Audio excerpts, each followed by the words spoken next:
I'm Dr. Karen Deal, an international sports psychologist, and I wanted to talk to you guys about a couple of myths and conceptions that people have about sports psychology. So something I get very often from people that don't really know what it is, you motivate people, right? That's what you do. Yeah, I do a bit more than that. I'm not kind of their personal cheerleader that stands on the sideline and goes, yoo-hoo! There's a bit more to sports psychology.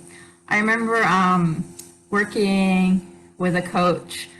So just before a game, the coach kind of came up to me and goes, come on, speak to the guys, motivate them, give them that pep talk, psych them up.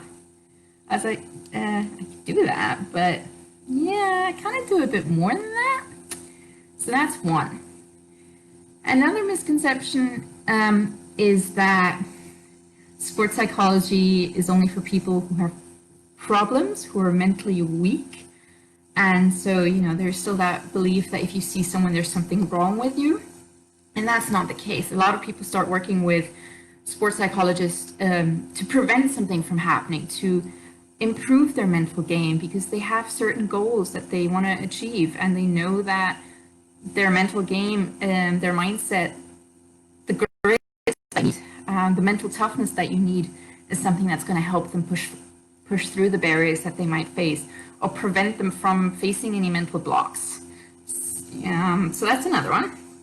A third one is that there's this notion that sports psychology is only for the elite level athletes. I hear that quite a bit. Yeah, but I can't work with you. The kids can't work with you. It's only for the top notch, the elite level, the pro athletes. No, ideally we can work with junior athletes, young athletes, and prepare them.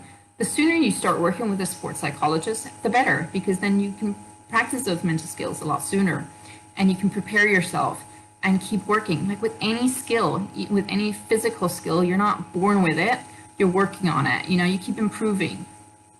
And so that's something. So even at the top elite level or the juniors, they're still practicing, they're still working on it. So nope, it's not just for the elite level. I kind of already hinted at it, people thinking that you're either born with it, you either have it or you don't. So that's another huge misconception, myth, that you're either mentally tough or you're not. You either have grit or you don't. You're either resilient or you're not. And you can work on all of those. You can work on your mental game. You can improve your mental game. Certain things in life help you, yes, but there's things that you can practice. So some people might be a bit more mentally tough than others, but that's the same with physical skills. With talent, some have a bit more than others, but it doesn't mean that you can't get there. It doesn't mean that you can't develop it. Same with, you can change your character, you can change your personality. There's things that you can change, that you can work on, you can improve, which will then in turn improve your physical performance. Then the fact that another one is that you can't help losers become winners. Now, I have an issue with the term losers because I don't think you're a loser.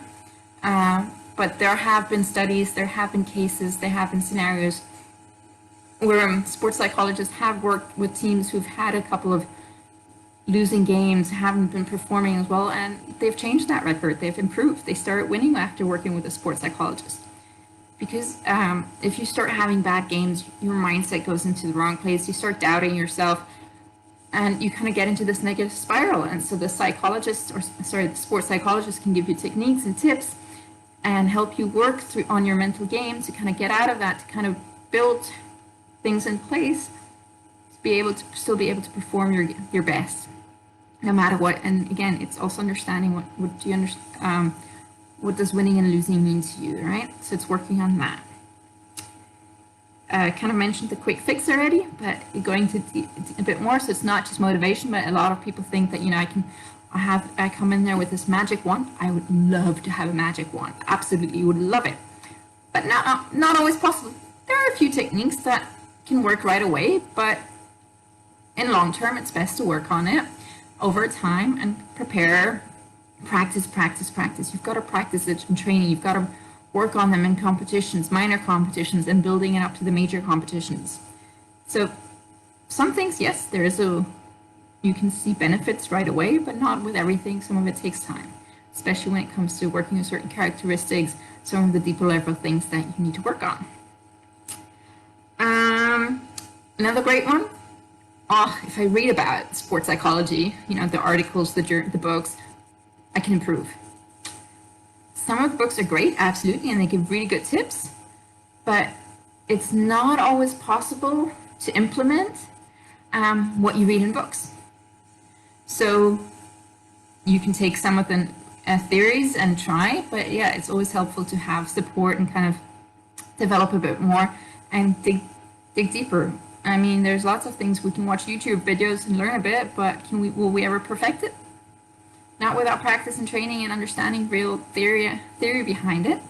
So I'm not saying don't read, absolutely read about it, gain awareness, gain understanding, but then take the next step. Okay? Psychological skills replace physical skills. Absolutely not. I will never replace a coach. I will never replace your physical skills. You need those. You need to work on your. It's a combination of both. It's bringing those two worlds together and meshing it up so that you can work. So while you're working on your physical skills, you're also working on your mental skills. They need to be integrated. So ideally, if athletes feel comfortable enough, if the coach feel comfortable enough with it, I work together with both. So you see the coach more than you would see your sports psychologist. So it's always good to kind of work together with them. Again, understanding confidentiality. So there's things that the athlete would tell me that I won't talk to the coach. But there's certain things that we agree on that we kind of discuss and think, okay, the coach would benefit from knowing it. And so we'll work on those. Which brings me to the next. If the coach finds out I'm seeing a sports psychologist, he's going to think I'm weak. He'll bench me. I doubt it, because a lot of coaches nowadays see it as a positive that you're actually willing to work on your weaknesses and work on your strength and push yourself and, do everything that you can to be the best person, the best athlete that you can possibly be. So yeah, those are the misconceptions and myths about sports psychology.